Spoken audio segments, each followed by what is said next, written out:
ce qui est terrible, c'est que quand on voit la qualité des débats qu'il y a eu dans la première internationale, la qualité, la qualité des tracts, la qualité des journaux qui ont existé au moment de la Commune de Paris et après.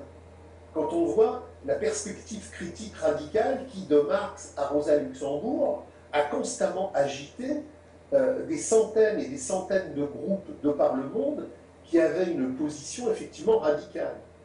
Et qu'on voit aujourd'hui les gens qui pataugent dans le marécage du réformisme, on va modifier les catégories de la marchandise, c'est quand même un truc incroyable.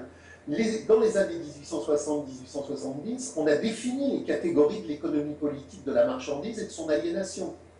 La monnaie, l'échange, le travail, le marché, la division du travail entre ville et campagne. Donc tout ça a été compris et analysé, et tout le monde a compris qu'il fallait pulvériser ça pour revenir à une communauté, non pas la communauté primitive, mais pour revenir à la communauté de l'être humain, aujourd'hui universelle. Et tout ça aujourd'hui est passé par pertes et profits. Quand vous voyez la pauvreté aujourd'hui des rencontres dites débats, où tout le monde tourne en rond pour savoir comment on va régénérer les catégories de l'économie politique.